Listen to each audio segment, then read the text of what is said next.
How's it going, everybody? Welcome to another episode of Collecting Collector's Editions.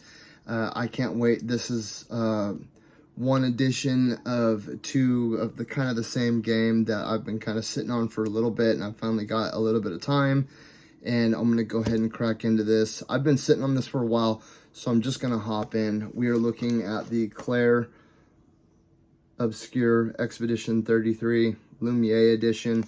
I loved this game.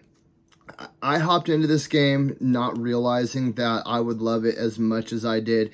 It really reminded me of the times when I first started gaming and I was hopping into like Final Fantasy 12 and Final Fantasy 13 and how much those games made me fall in love with gaming. So this is really like a call back to that time and made me really fall in love with gaming again. You know, let's face it, over the past few months, gaming has been kind of stale and dry.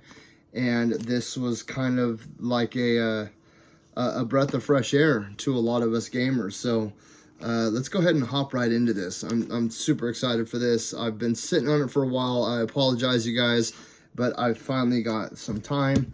So we're going to go ahead and get right into this. I have my handy dandy Leatherman here. Remember to always cut away from the body.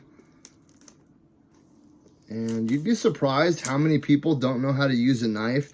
And you'll catch people trying to like, I got it. You know what I mean? It's scary. It's scary seeing how many people don't know how to handle a bladed tool like that.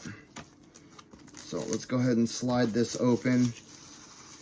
And this was an exclusive, I think, from GameStop. I'm not sure if anywhere else sold this. I know that I got mine from GameStop. It was actually the last thing that I pre-ordered before my GameStop closed. And I ended up having to go to 3 different GameStops just to get this because, like, my GameStop closed. The next GameStop closest to us closed. The next GameStop closed. Like, it was just a big old, like a wild goose chase. So, this actually means a lot to me because I spent a lot of time in my local GameStop. And, I had a lot of good memories there, you know, not because it was GameStop, but because the crew that worked there were freaking amazing, and I love all those people.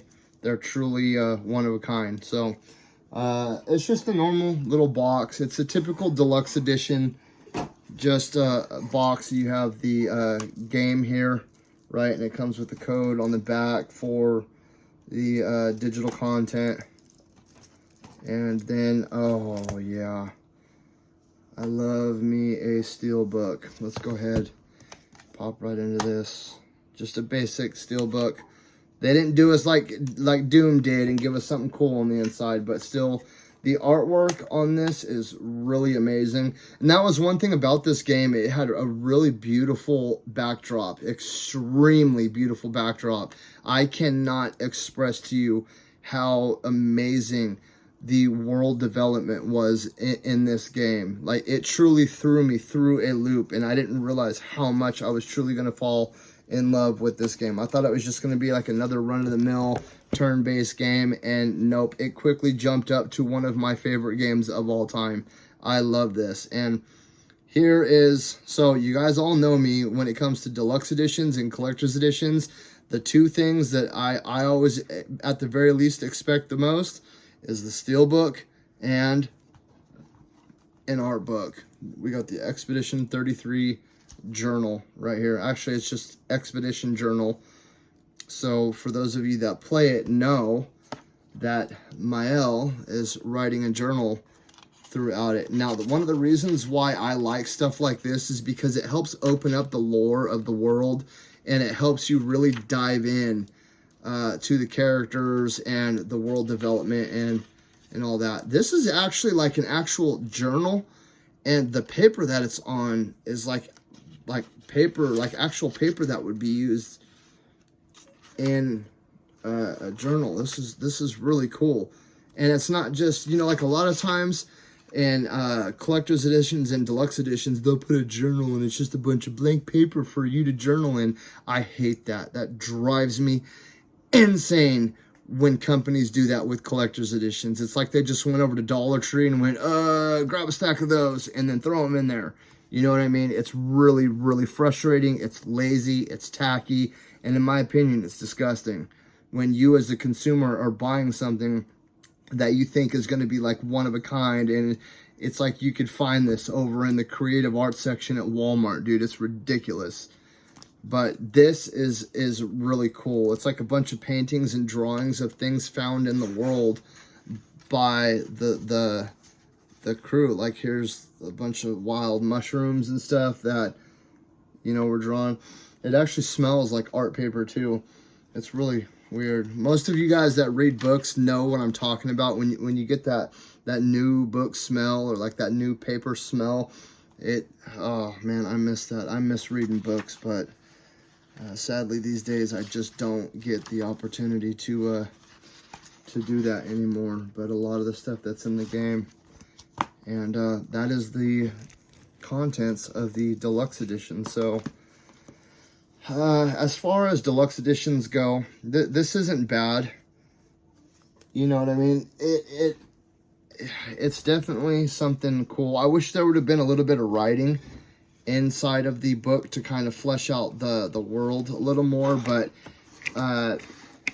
I think how it stands in itself, that's still really cool, because it's like you're looking at it from the eyes of the characters in the game. And I still think that that's really creative, and it's something awesome to do, because that helps give you like a perspective into what they're thinking and how they're seeing the world, and it helps for you to open up the world a little bit as well. So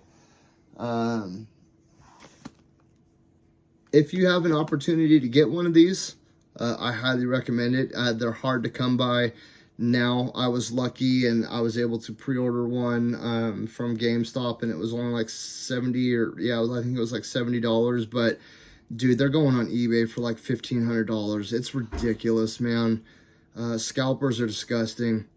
But if you have a friend that's trying to be like a nice person, and they're like, yeah, hey, here, I got this for, you know, whatever, $60, $70, $80, definitely get it. It's just something cool to have, especially if you're a huge fan of the game. One thing I will say is I don't like how, and this isn't just like towards this company as well, this is just towards everything involving gaming and the collecting world period. Scalpers are disgusting, and they're destroying gaming. You know what I mean? Like with the whole Nintendo Switch situation, if you look on eBay right now, people are already selling their pre-orders for like $2,000, dude. It's disgusting.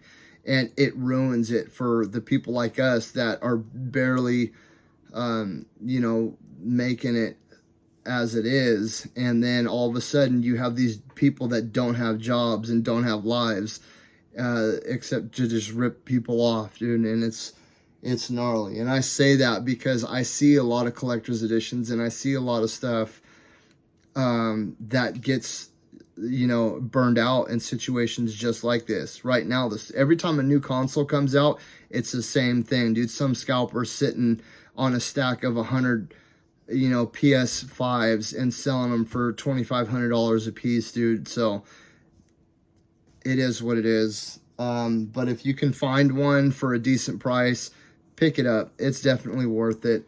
Like I said, especially if you're a fan of the game. And with that being said, you know, I hope you guys were able to get some useful information out of that. I hope you guys were able to be like, no, he showed us what's inside. It's not really my cup of tea. I'm glad, you know, I passed on it. Or, okay, yeah, I saw what I liked. I'm going to try to seek one out now. And if you did get some useful information out of that, please hit like, share, and subscribe. And if you didn't, I thank you for at least stopping by and checking it out and giving the channel a chance. So until next time, I hope you guys have a great day, and I'll catch you guys later. Peace.